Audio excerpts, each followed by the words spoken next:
Good afternoon, viewers who have joined us on Big TV. We thank you for keeping faith with us. You know we are one of the leading content creators in Uganda. Our news is very professional. We follow all the basics of journalism. With me today, I have a very interesting young man. He's called Dr. Denis Abura. Dr. Denis Abura is one of the youngest oncologists in Uganda. He hasn't yet turned 40 years. He has quite an interesting story in a country where we have a lot of incidences of cancer. I mean, one would have expected that Dr. Abura would be looking towards a situation where he would be putting in effort to see how research in that area is undertaken and how that situation is solved. But the doctor says he wants to join politics. Of course, he has been in politics before. In 2021, he stood in the municipality where the UPC president Jimmy Akena emerged victorious. This time around, he says he wants to go to Abim. Doctor, one of the first questions I want to ask you first, welcome to Big TV and welcome to the show. Thank you for having me. Doctor, people would be sort of surprised. Why would you want to leave your job as an oncologist and then to dabble into politics where we all know it's the standards are low, the standards of entry are so low? Well, first of all, good afternoon to your viewers and to yourself and colleagues. Yes, it's not about the standard of entrance, you know. There are so many things I put in consideration. And first of all, that is where I belong. I mean, they are the people whom I'm genuinely supposed to represent their interest. Now, where am I coming from? Well, I am an oncologist. My name is Dr. Denis Abura, as you said. I am the second youngest oncologist. I'm trained by the University of Cape Town. I am affiliated to University of Botswana. And a couple of other organizations around here. It was a spontaneous, I would say, I don't want to say this, it's a spontaneous action. I mean, Karamoja, Abim, that in particular, that I intend to represent now. You know, if you look at Abim seems to be forgotten by the regime. So it's in 2021 you're running. Why are you switching to Abim this time? Well, Abim, if you look at Abim figuratively, you know, at the moment you realize that the current member of parliament seems to have relegated his duties to whom we don't know. And I think it does not speak about our schools in Abim, it does not speak about our roads, it does not speak about insecurity in Abim. And we don't need leaders like that. That's why I see it's very urgent for me to go and represent the interests of my people right now. Abim needs me very badly right now. That's why there is high need to go to Abim right now. Yeah, but there are people who wonder, why would you leave a job as an oncologist at a time when Uganda is grappling with cancer to join politics where we know that even distinguished people have been, sometimes you find that we have failed to make a mark, given the nature of our politics. You find that people in so many other professions who have left them, they only get them and then they become disappointed. Why would you, people wonder, why would an oncologist leave and then join politics? Is it for the money? Well, for those who are disappointed, yeah, well, I cannot comment on their disappointment because I do not know what caused their disappointments. Yes, I am not only, my interest is not only to go and represent the people of Abim, but the fraternity of medicine, of the medical. If you look at the industry itself, medicine, health seems to have been forgotten by the entire regime. They don't talk about us. If you look at the policies, they don't favor the medical. And we are saying we need people like me now. Someone like me should get there, and then we see how can we draft policies to favor the medical. You can't tell me that we should be proudly called, calling ourselves doctors. A doctor earning 2 million. I don't even need to talk about that. I don't think we should talk about that. What we need is we need a representative like me, and we need to redraft these policies now.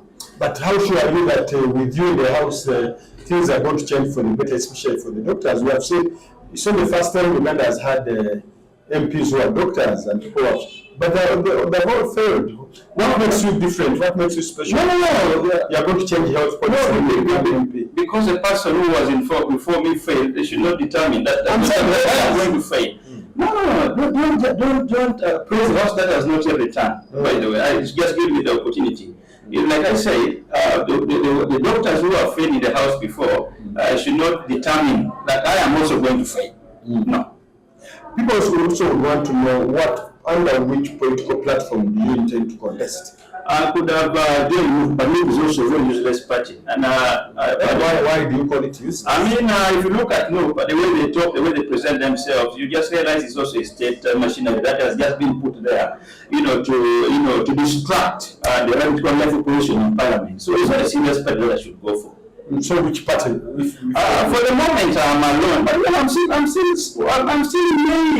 weighing PLU. I'm still weighing PLU. If it attracts people, reasonable people, then I might join PLU. But for now, I'm very independent. You are very independent. Very independent. Of course, there are people who say that the politics in developing countries like Uganda is not ideology based.